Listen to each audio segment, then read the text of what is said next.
This year, I'm gonna get my body right and I'm gonna shock every single one of y'all by the end of the year, okay? Didn't you say that last year?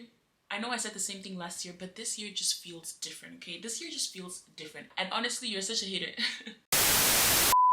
If you can relate to that scenario, then me and you, we're in the same boat. And I don't want you to give up on yourself just because last year you said the same thing and the year before that and the year before. It's okay. This is the year. And even if this is not the year, the next year will be the year. But we're gonna make this one count. There are probably many different reasons why you're not reaching your fitness goals, but it's definitely not because it's not attainable, okay? So I'm here to tell you that whatever goal you have in your mind, you will reach it and it is attainable. Maybe you just need to change the way that you approach it. So I'm just here to share some of the things that I've picked up over the years that I think will make a big difference in your fitness journey, especially if you are a beginner. I'm not a fan of wasting time, so we're gonna get straight into it. The first thing that is gonna make a big difference is you making it as easy as possible for you to go to the gym when you plan on going. So packing your clothes the night before or just laying them out is gonna make such a huge difference. If you're someone who goes to the gym after work, in the morning, you don't have to think about packing your clothes anymore. It's already inside your bag. All you have to do is get ready, grab your bag and go. By doing that, you take out making that decision in the morning of what you're gonna wear, whether or not you want to go to the gym. It doesn't allow you to still make an excuse or think that you have an option when it comes to going to the gym, because it's already there. It's already in front of you. You're not gonna say, oh,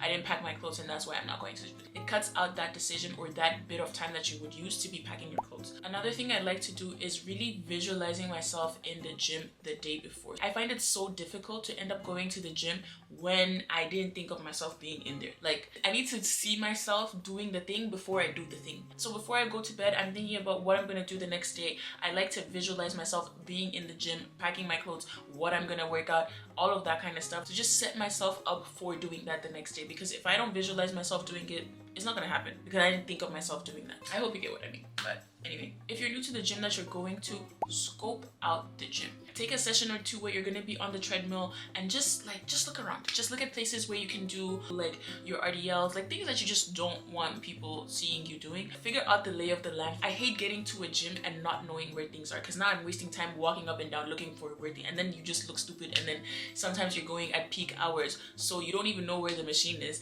By the time you find it, there's a line. Guys, there was a line of people waiting for the Smith machine once. It's crazy.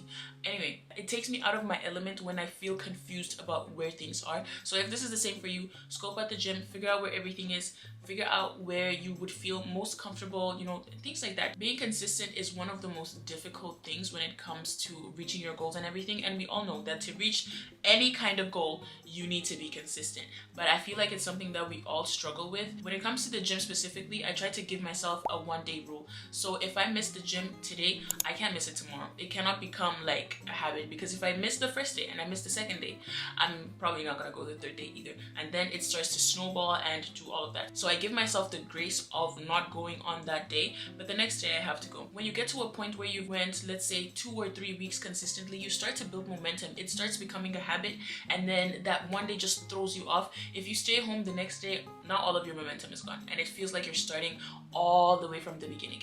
And we don't want to do that. We want to keep it rolling, we want to keep it going. So give yourself the one day to not go to the gym, but the next day you have to get back up. Sorry. This is probably the most important tip on this list. Figure out what your goal is and have a plan according to that goal. If I'm someone who wants to lose weight, I'm not going to be eating or working out like someone who is trying to build muscle. We might be doing the same kind of exercises, but there's going to be a focus on burning calories. When it comes to the way you eat, if I'm trying to build muscle and just get thicker, I'm probably going to be eating above my maintenance calories. But if you're trying to lose weight, you're going to be eating below your maintenance, right? So your goal is going to inform the things that you do. So you really want to make sure you know what your goal is. You don't want to get to a point where you're following this plan or you're doing these workouts, but you're getting results that you didn't want. Finding a plan, you don't have to think about it yourself, okay?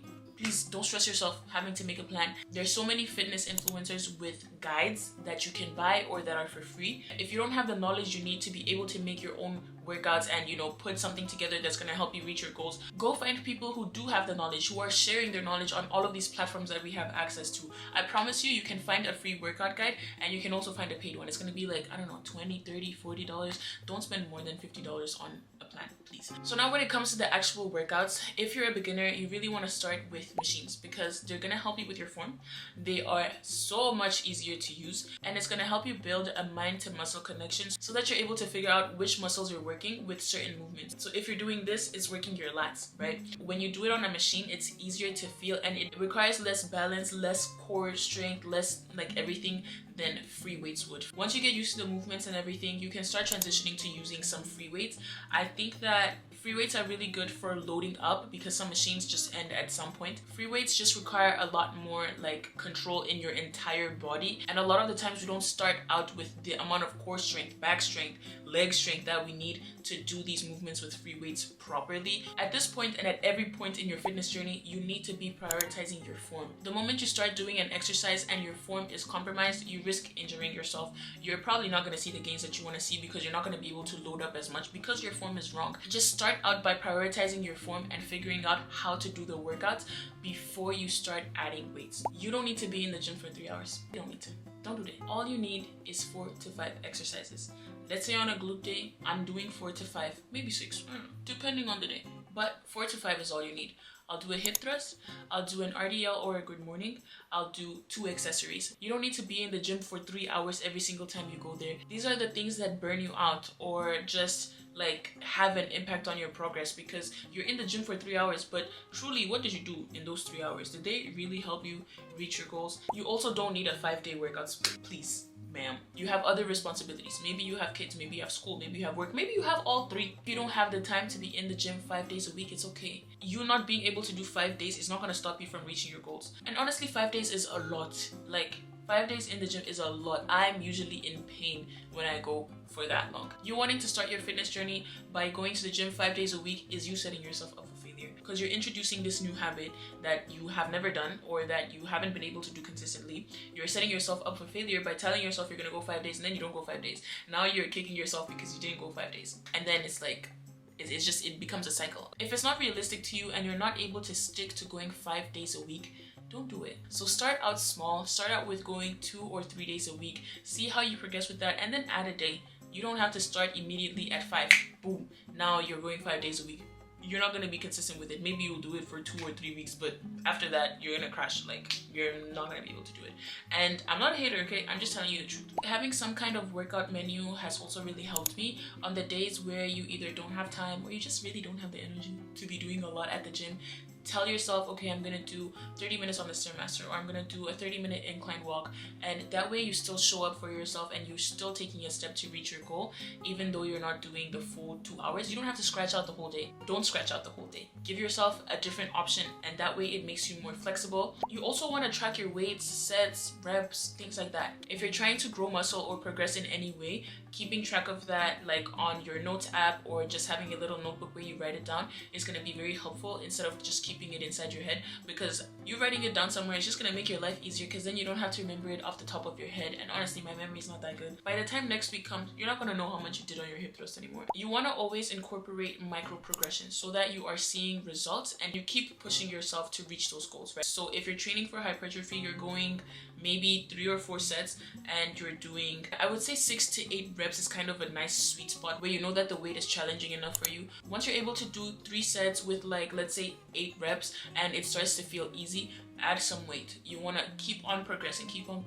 To make sure that you're lifting heavy enough, you want to pick a weight that allows you to do anything between 6 to 8 or 10 reps and you are basically exhausted by the end of the set. So by the end of your set, you really need to be taking those 2 minutes. If you're not tired enough to take 2 minutes to rest, it's not heavy enough. I don't make the rules. I'm also a member of the I don't like to do abs club, but we need to stop neglecting our core. Your core is really what strengthens you and gives you balance and allows you to lift and allows you to do everything that you do. I don't really like the traditional like ab exercises. I really like the deep core exercises that we've been seeing a little bit more recently. Another way you can do this is while you are doing your exercises, you just want to keep in mind to have a tight core regardless of what you're doing. You could be walking, you could be lifting, you could be, I don't know, doing shoulder presses, whatever. Just make sure your core is engaged. It'll help you prevent injuries and it'll just help you, I don't know, like move better, lift better, everything. It'll help you, okay? Let's collectively stop doing exercise we don't like. If you don't like doing squats, don't do it.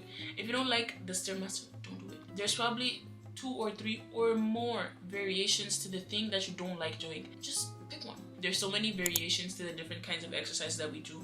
Just go on TikTok, just do a little quick what can I replace with this? It will probably give you an answer for something, and you can replace it, and you don't have to do that exercise ever again. Have a banger gym playlist ready, okay? You don't want to walk in there and now you're scrolling looking for songs in between your sets. It's so annoying. You want to be happy, you want to be vibing, you want to be dancing in the middle of your sets, okay? I listen to a lot of hip hop and rap in the gym, so like I don't know, it just gets me going. You also want to take progress pictures and videos, but also track how you feel after your workouts. The progress pictures or videos are really going to help you because it's so difficult to see how your body has changed over time, because you're with yourself every day. Like, you're not going to see the changes when you look at yourself in the mirror every single day. But if you can compare a picture from a month ago to a month into your fitness journey, you're going to see that there's slight differences. And even if there isn't a difference in your physical appearance, there's going to be a difference in here, I promise you. There's going to be a difference in how you feel, in how you carry yourself, in your confidence, in your mental health. It's going to help you in more ways than just physical, okay? And that's why I say you want to track how you feel after the gym. So those are some of the tips that I would give my beginner self. I didn't have my beginner self to tell me all of this whenever I started, so hopefully you found at least 1 or 2 things in this video that you didn't know or that will just help you in your journey. And share some more in the comments. Let's have a little community, let's talk. If you enjoyed this video, you're also going to enjoy this one. I give you 5 realistic, no BS steps on how to start working out. And don't forget to like, share, and subscribe, and I will see you in my next one. Bye!